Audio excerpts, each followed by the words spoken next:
Rome seemed to own the world. Her empire stretched from Scotland to the Sahara. Her army controlled 3 continents. 50 million people lived under her laws. Rome's empire was the greatest political prize the world had ever seen. This is the story of those who would do anything to win it.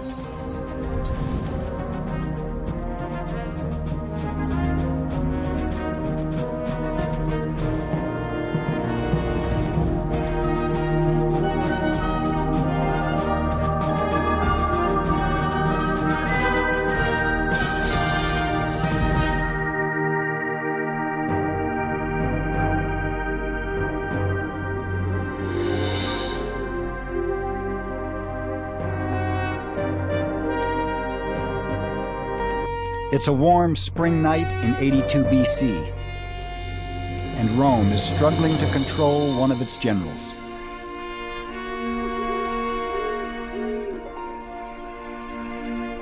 Lucius Cornelius Sulla has camped 50,000 soldiers just outside the city to intimidate his opponents in Rome.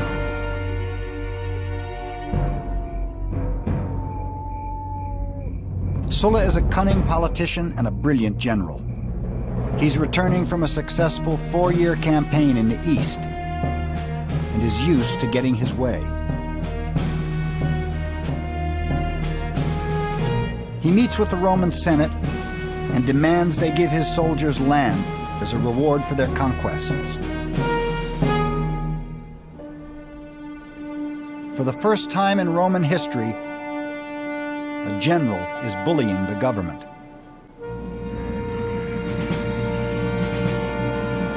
The senators refuse. At issue is the very future of the Roman state. Can Rome's civilian government control the ambition of her generals? Or will brute force triumph over the rule of law?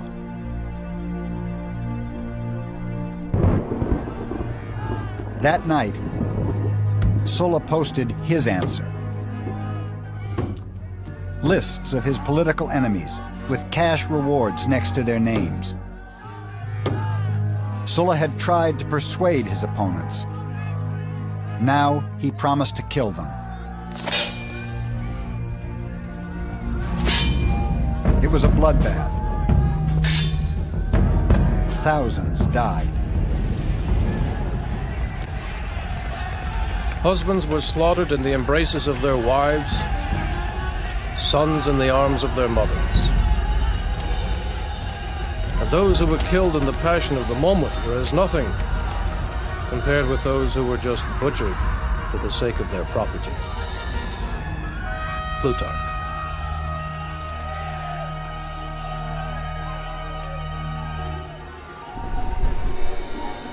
Sulla's reign of terror only lasted 4 years, but a fatal precedent had been set.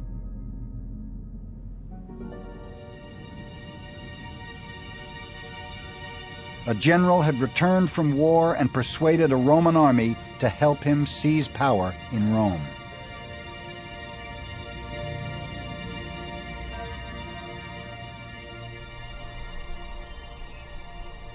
Yet 400 years earlier, Romans had dreamed of something very different. When Rome was nothing more than a village on the banks of the river Tiber, Romans made a revolutionary commitment that would change the course of history. After years of tyranny under Etruscan kings, they dreamed of a government based on restraint, trust, and the rule of law. In 509 BC, they created the Roman Republic, the world's first representative government. SPQR, Senatus Populus Quae Romanus. The Senate and the people of Rome was its motto. The Republic was a bold experiment in communal government. Wealthy and poor farmers agreed to share power. The rich served as Rome's leaders, the poor as her soldiers. In return, everyone had a say in how the government was run. Romans knew the key to the Republic's success was responsible leadership. And in Gaius Quintius Cincinnatus, they found a legendary role model. The Senate granted Cincinnatus, a Roman landowner, absolute power to defend Rome from an aggressive local tribe. He accepted the position and defeated the enemy. 14 days later, he voluntarily resigned and humbly went back to work on his farm. His sense of duty, sacrifice, and loyalty to the state embodied everything the new republic stood for.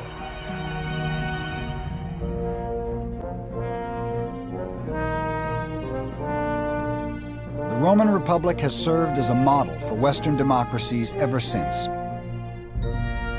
Everything from its public architecture to its political rituals is strangely familiar.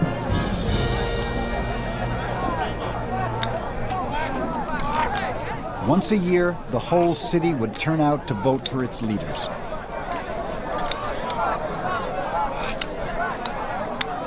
Competition for the consulship, the most important public office, was intense. The election of a consul in the Roman Republic is like the election of the American president. You call people friends who you would not normally call friends. You shake hands, you kiss babies. And what you're trying to do is to get a bandwagon going, to appear a winner. And very gradually, as in American presidential elections, people drop by the wayside. Something goes wrong with their campaign. The remaining candidates then turned to their spin doctors. If it can be managed at all, there should be scandalous talk of character, about the crimes, lusts, and briberies of your competitors. Quintus. It was up to the senators to ensure that politics didn't get too frivolous. They were the guardians of Rome's traditions. The Roman Senate and the American Senate are the two greatest senates of all time. Roman senators got no pay. They served for the honor of serving their state as a senator. The Senate was intended to be made up of old men, not the swiftest of the swift or the strongest of the strong, but the wisest of the wise. Why were they wise? Why were they the wisest of the wise? Because they were old men. They had experience. Under their watchful eye, the young republic fostered a sense of civic pride, the foundation of Rome's empire. Her volunteer army carried Roman power to unimaginable places. By the 2nd century BC, Rome was mistress of the Mediterranean. Yet beneath the surface of Rome's success lurked serious contradictions. Women had few rights, and it was never one man, one vote. Elections were always rigged in favor of the wealthy. Political equality was never a Roman ideal. They lived in a world of extremes. While the rich redefined the meaning of decadence, 95% of the people struggled below the poverty line.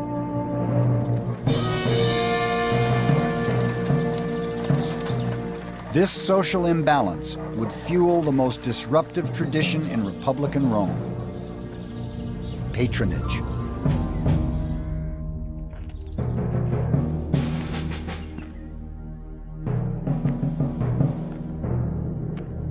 Every morning at dawn, the poor gathered in the courtyards of the rich.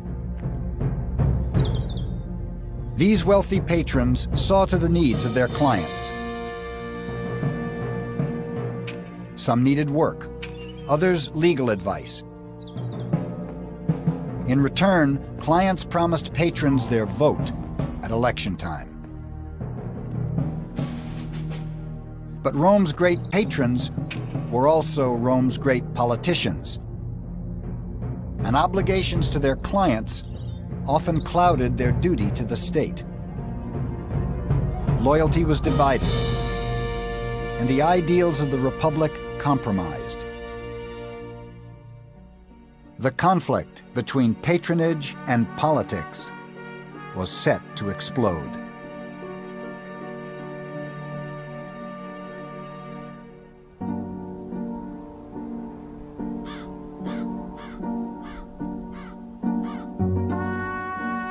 A small group of wealthy families ruled Rome. Notoriously conservative, they protected their own interests and quietly resisted reform, until one of their own broke the code of silence. Tiberius Gracchus was born to privilege. Grandson of Scipio Africanus, conqueror of Hannibal, and son of Cornelia, an intelligent, ambitious woman who poured her ideals into her two sons, Tiberius and Gaius. She told him she was tired of being called the daughter of her father, Scipio. She wanted to be known as the mother of her sons.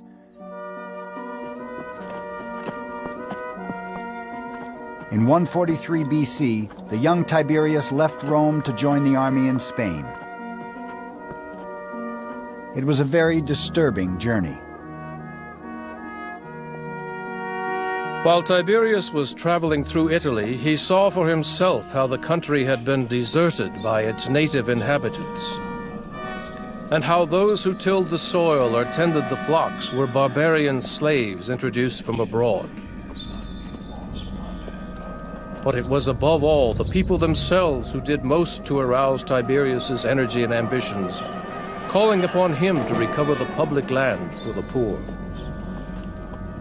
Plutarch. The ambitious aristocrat had found his cause. In the 3rd and 2nd centuries BC, the Roman Empire had more than doubled in size.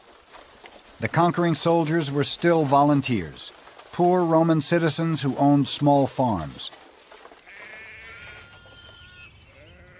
When the Roman Empire was small, this citizens' militia had worked well.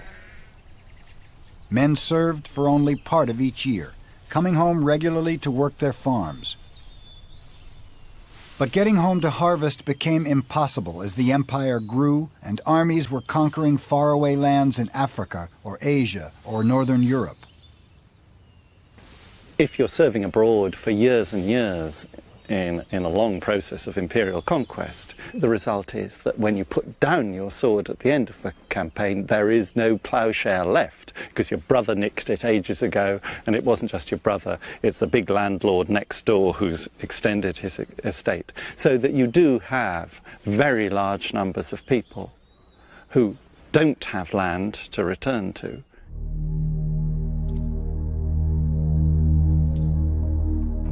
Their new estates netted the Roman aristocracy obscene profits, which they used to buy foreign slaves to work the land. So when veterans returned from war, they'd lost their land to the wealthy and their jobs to slaves.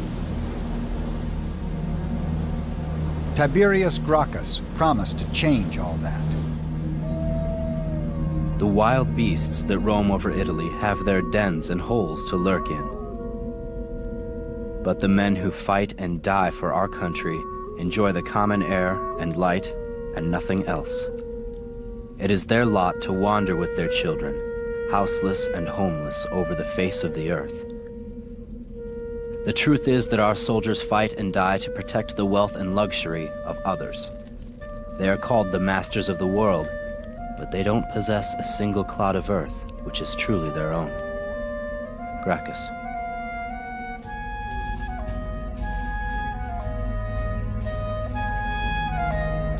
Gracchus proposed something radical. The government should divide public land among Rome's homeless. The senators were horrified.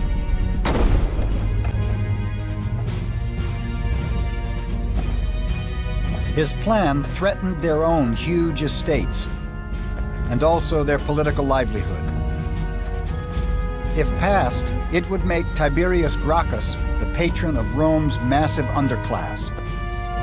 He'd be the most powerful man in Rome. The story of Tiberius Gracchus is the Roman aristocrat who cheats. He does the thing that they've all got a little convention among themselves. There's some things you do, there's some things you don't do. And you don't bust the system by going straight to the people and offering them things. You can see it as breaking a system of patronage. The Roman elite panicked. A group of senators confronted Gracchus as he was speaking to his supporters. In a fit of rage, they beat him to death with the chairs they were sitting on. Rome's boldest reformer was then dumped into the river Tiber.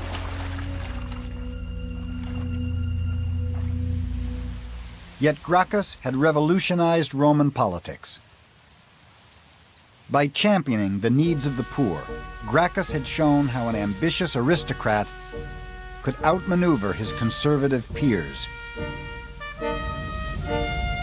But people power would do more than divide Rome's leaders.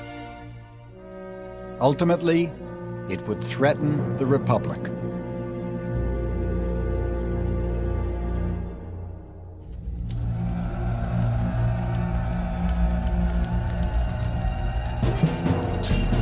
By the beginning of the 1st century BC, the Roman Republic was imploding.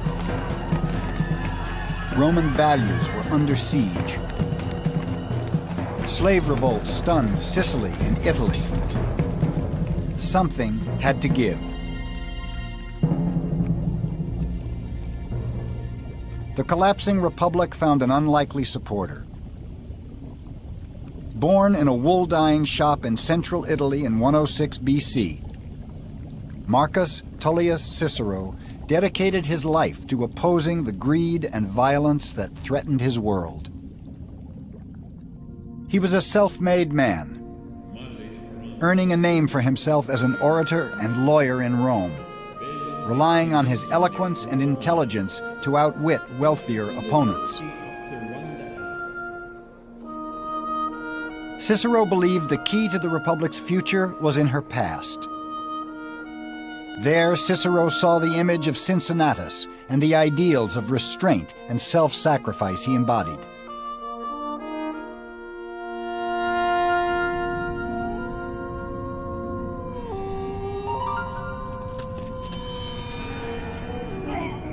But there was another role model.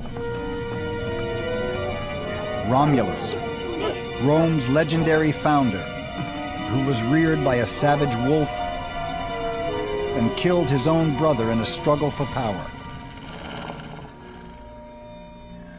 In legend, greed and treachery were Rome's founding virtues, and they threatened to be the most enduring.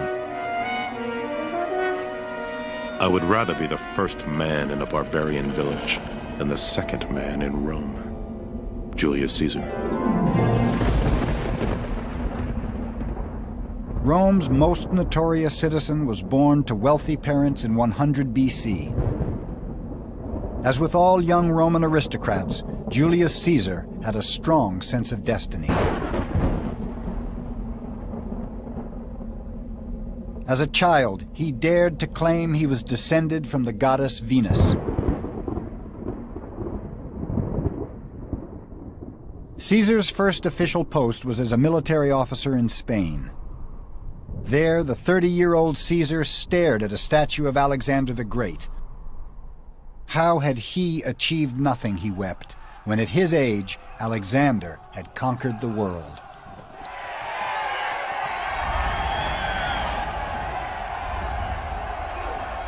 Roman politicians had always staged huge spectacles to impress the voters. In 63 BC, Caesar outdid them all. 640 gladiators fought to the death at his first public games. It was an unprecedented display of power. He was lavish in his spending. He purchased a short-lived fame at great expense. Plutarch. But Caesar knew there were two secrets to gaining power in Rome. One was playing to the people. Commanding a successful army was the other.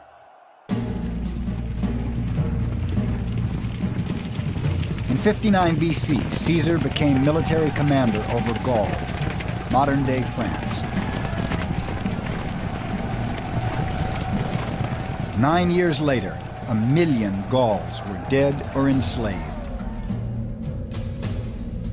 It was a flagrant act of genocide.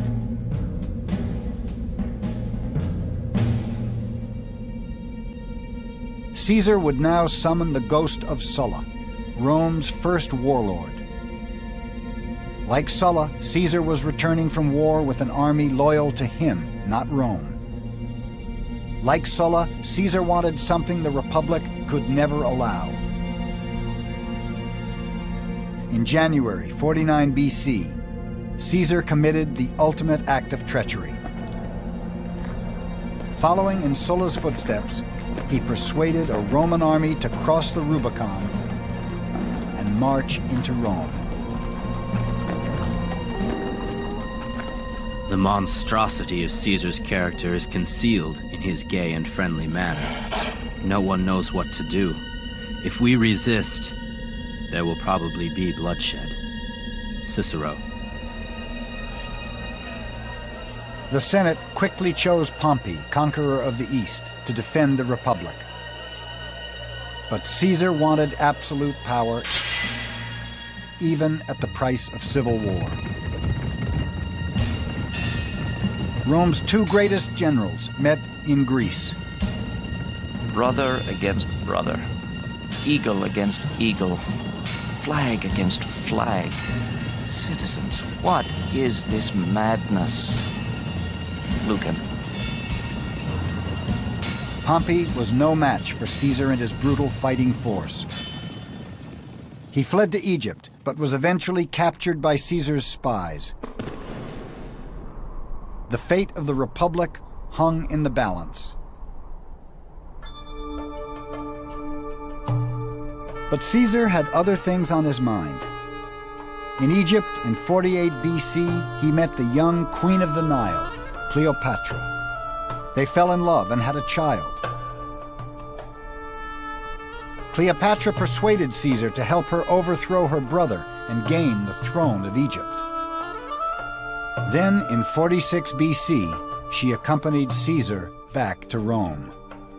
Cleopatra represented for the Romans every threat you can imagine. She was African, a woman, beautiful, she was powerful. You find her seducing Julius Caesar. Julius Caesar, who conquered the Gauls, who was this great soldier, who was this politician, who wanted to be the dictator in Rome. Cleopatra reminded them of their vulnerability, and that frightened them very, very much.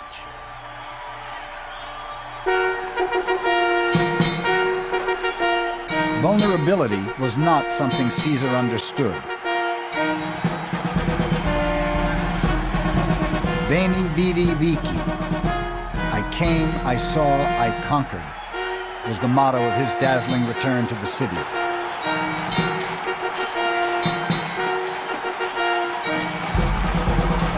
That evening, he threw a banquet for 22,000 of Rome's poorest citizens. Hypnotized, the people did the unthinkable. They voluntarily voted Caesar the absolute powers of a dictator.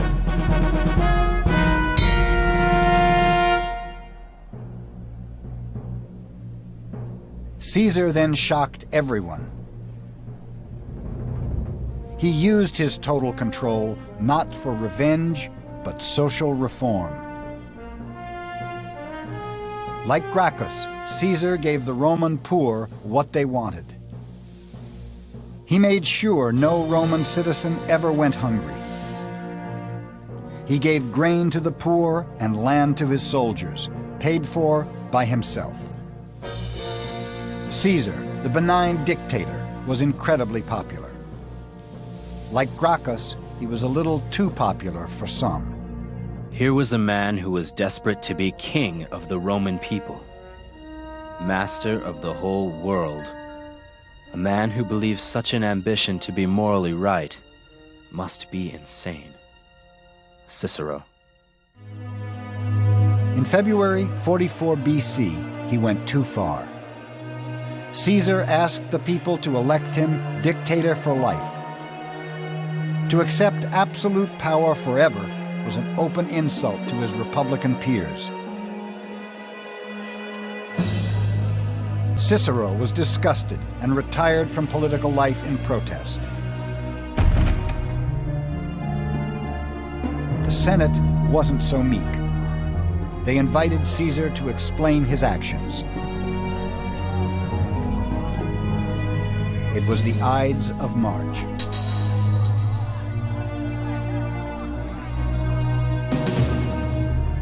By mid-morning, the crisis was over. At the foot of a statue of Pompey lay Caesar's body, stabbed 35 times. Rome's poor were outraged. At Caesar's funeral, they lit torches from the pyre and set fire to the houses of the assassins. That night, a comet blazed across the sky. It seemed an omen. Julius Caesar, the champion of the poor. The citizens of Rome declared him a god. That changed everything. For the poor had made it clear they valued the gifts of a dictator more than the empty promises of a republic. You could get rid of Caesar, but you couldn't get rid of Caesarism. As Cicero says at one point, it's a strange thing, we've killed the man and confirmed everything that he's done, because you couldn't do away with it. And in fact, those last years after Caesar's murder are not about the destruction of the Republic. The Republic was destroyed by Caesar. It's simply about who's going to replace Caesar. Two rivals came forward to vie for the dead dictator's absolute power. Octavian, Caesar's 18-year-old son-in-law and heir, and Mark Antony, Caesar's closest friend and ally, no stranger to the politics of intimidation. In 43 BC, Antony raised an army and surrounded the Senate. The Republic was once again under siege. Cicero came out of retirement to attack Antony. He thought Octavian was the Republic's last chance. Cicero confronted Antony in the Senate. Your ambition to reign is as fierce as Caesar's. I would gladly offer my own body if my death could redeem the freedom of our nation. Antony took Cicero at his word, and 2 months later, his thugs murdered the Republic's boldest defender. His hands were cut off and put on public display in Rome. Its conscience dead, the Roman Republic was in crisis.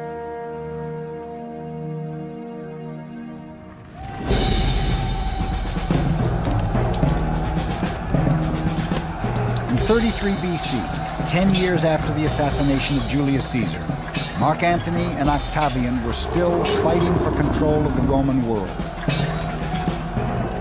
The ghost of civil war was back. The Roman people were desperate for a change.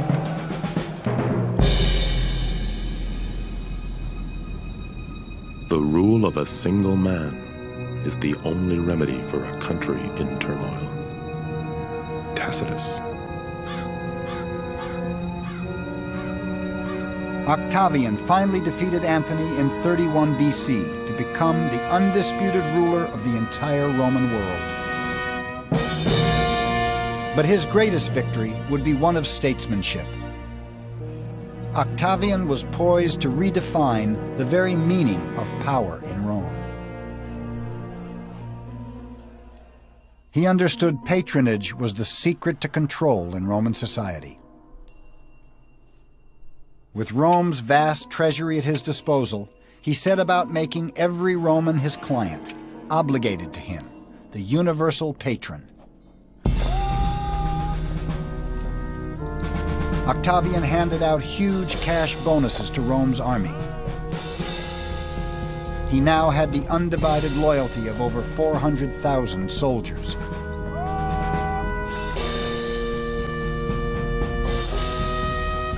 He then played to the people like never before, increasing the grain handout and building huge aqueducts to bring fresh water to Rome's poor. Octavian then focused on the most important ritual of all. He staged the most lavish games Rome had ever seen. Wild beasts and gladiators fought for days in the packed arena. Seduced, the people voted him all the power he asked for. The Roman Senate then stunned everyone. In 27 BC, they allowed Octavian what they had denied Caesar, the constitutional right to absolute power for life. Octavian took the name Augustus, the sacred one. Rome, once a bastion of open government, had willingly become an empire, ruled by a single man.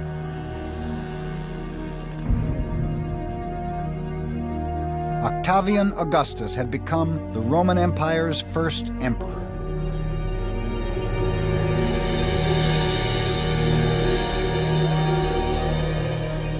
"2,000 years later, Benito Mussolini, Rome's last fascist dictator, styled himself on Rome's first emperor in revealing ways. Like Augustus, Mussolini seized power by force. Like Mussolini, Augustus forced a consensus through intimidation. But for the vast majority of people in the Roman Empire, that didn't matter. For them, Augustus was a savior. He offered the peace and stability they had craved for nearly a century. From the Atlantic to the Euphrates, from Spain to Syria, people were free to think about something other than war. It was the Pax Romana, Rome's golden age, the longest period of peace Europe has ever known.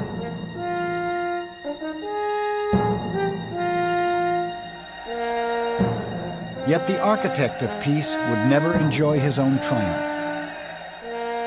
For Augustus was obsessed by a question that plagued all Roman emperors.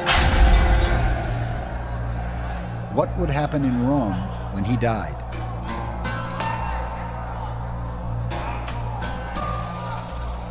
The dilemma of dynastic succession would haunt Augustus for the rest of his life.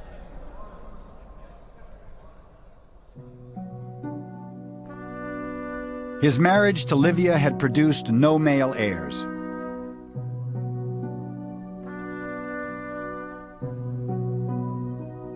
The burden of producing one fell on his young daughter, Julia. Augustus carefully selected her partners.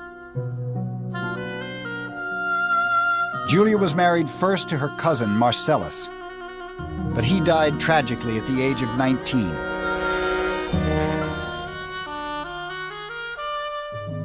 She was then married to Marcus Agrippa, her father's military advisor. He was 30 years older than her. He died too. Finally, Julia was paired with Tiberius, her own stepbrother. The only thing they shared was a mutual dislike for each other's company.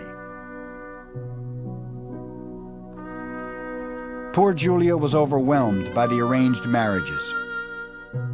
Inevitably, she looked elsewhere for intimacy. Rome's gossip mongers had a field day. His daughter was shameless beyond imagination. She had been accessible to scores of lovers. The very forum in which her father had proposed a law against adultery she had chosen for her debauchery.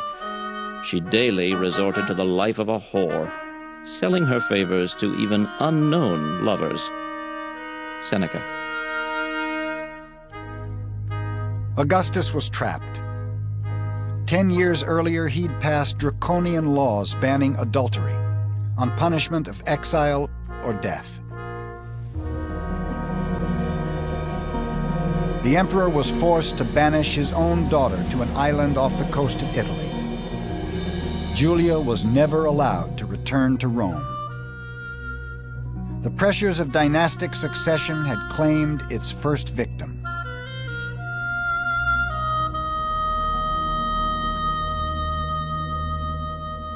Rome's first emperor eventually died in 14 AD at the age of 76. He'd ruled Rome peacefully for over 40 years.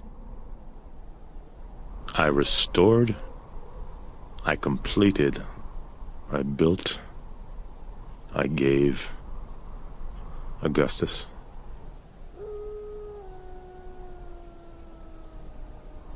Augustus had given Rome a sense of pride, stability, and prosperity. Yet he'd failed to provide what every dynasty needs most: a sense of security.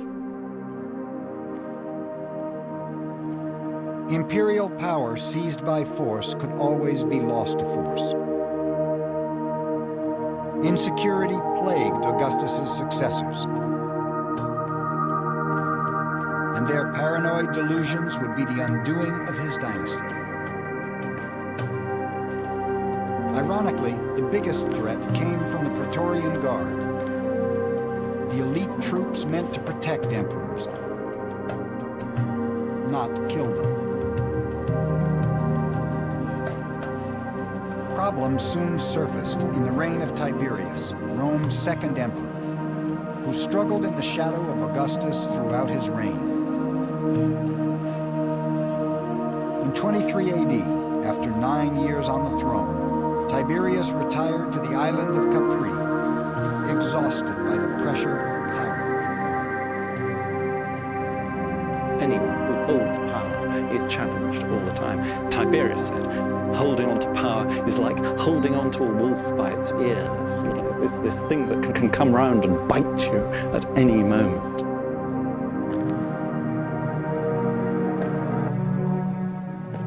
Tiberius left Rome in the care of Sejanus, his trusted Praetorian commander. But Sejanus did not want to help the emperor. He wanted to be emperor. And with Tiberius away from Rome, he played on the emperor's paranoia. Sejanus told Tiberius conspiracies existed all over Rome, but they were just a smokescreen to justify the murder of anyone who stood between him and the imperial throne. He even imprisoned the emperor's family. Oblivious, Tiberius made Sejanus his co-consul in 31.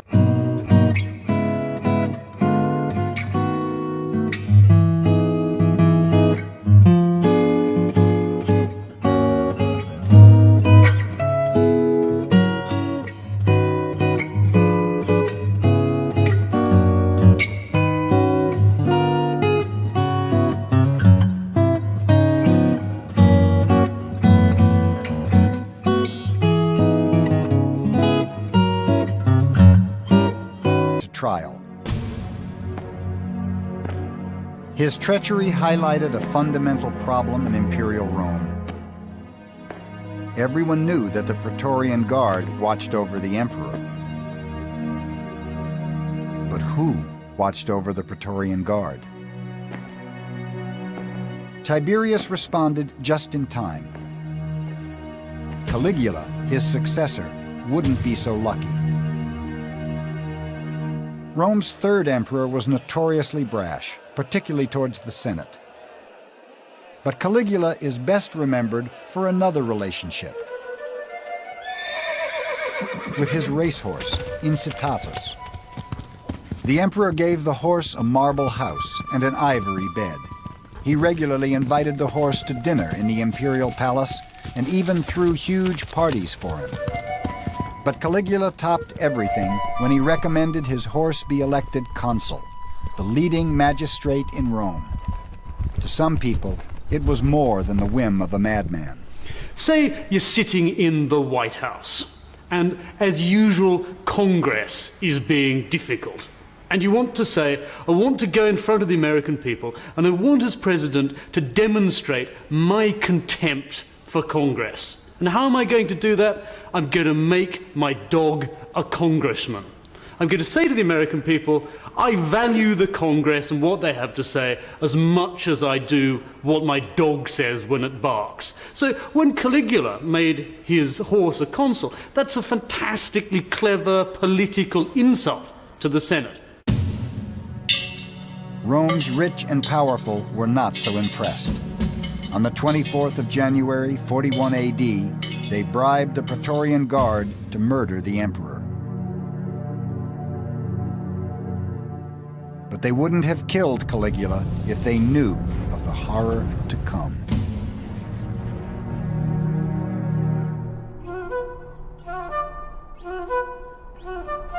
By the middle of the 1st century AD, Romans thought the worst had passed. Yet Nero, Rome's 6th emperor, would change all that. In the beginning, they were just rumors. Nero practiced every kind of obscenity, and after defiling almost every part of his body, he finally invented a novel game.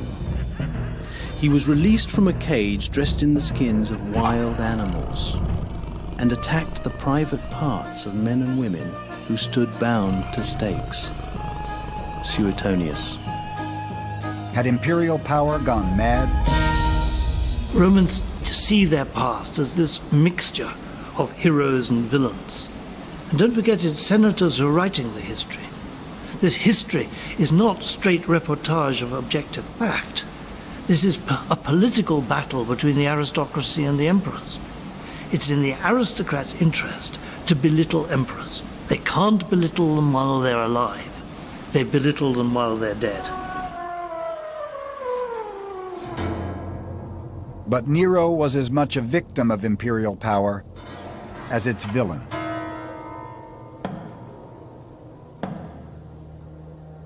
His father died when he was only 3. He was brought up by his overbearing mother Agrippina, who had one ambition: to make her son emperor. The young Nero never shared her passion for the throne. As a child, he showed more interest in art than politics, but his mother deliberately ridiculed his musical talents. In 54 AD, at the tender age of 16, Nero became an unwilling emperor. He began by doing what emperors were supposed to do. He provided for the poor, building massive public baths and handing out cash to every Roman citizen. Rome, it seemed, was in capable hands, but whose hands were they? Agrippina still exercised a humiliating influence over her son. She minted coins that showed her next to the emperor. Nero was furious. He turned to the one thing he loved and thought he was good at: the theater.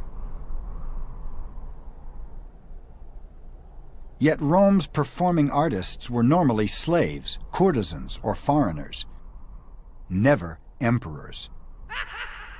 How could one endure to hear, let alone see, a Roman, a senator, a Caesar, An emperor named on the program as a contestant. In putting on the mask of an actor, he has thrown off the dignity of his sovereignty. Cassius Dio. When Agrippina joined the public outcry, Nero snapped. He immediately banished his mother from Rome. But distance did not solve the problem. Agrippina's repeated criticism incensed Nero. In a fit of anger, he asked the Praetorian Guard to silence his mother once and for all. Romans were appalled. It was their first glimpse of the emperor's brooding insecurity. Nero scrambled to resurrect his public image. What Nero then does is a very dangerous experiment in playing to the people, because he plays in ways which traditionally have been defined as beyond the pale. To perform as a charioteer is definitely breaking all sorts of status barriers. And yet the charioteers are the pop stars of the day. Nero's antics seem to have saved him.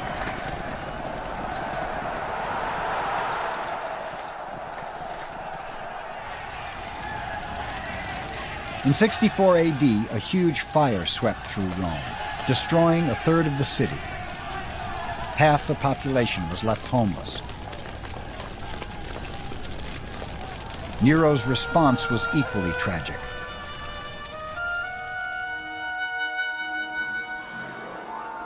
In the ashes of the devastated city, he built a massive 50-acre palace. His golden house had lavish gardens and huge lakes, even a private zoo.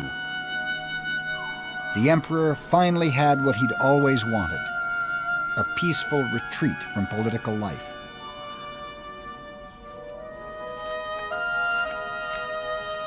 Rumors quickly circulated that the emperor had intentionally started the fire to clear space for his new palace. Nero panicked. He frantically searched for a scapegoat and settled on an obscure cult that had recently arrived in Rome.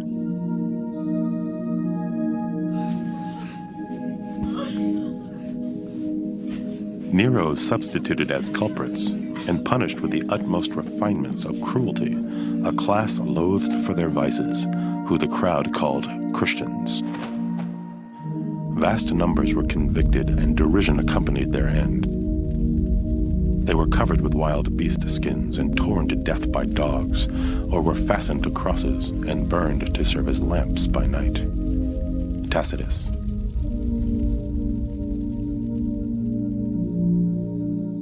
Most Romans felt sympathy for the victims.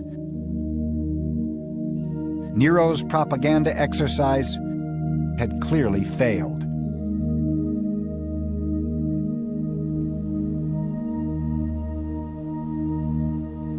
Once again, he took refuge in his own artistic fantasies and set off on a singing tour of Greece. The Greeks alone are worthy of my efforts. They really listen to music. Nero. Not surprisingly, the most powerful man in the world won every competition he entered. The emperor bribed judges and forced audiences to sit through every performance. No one was allowed to leave the theatre during recitals, however pressing the reason. We read of women in the audience giving birth, and of men being so bored with listening and applauding that they shammed death and were carried away to burial. Suetonius. Romans were outraged by Nero's indulgence and incompetence. On June 9th, 68 AD, the Senate declared Nero a public enemy and sentenced him to death. But Nero chose a far more theatrical end. He took his own life. His final words, "What an artist the world is losing." It was the end of Rome's first imperial dynasty.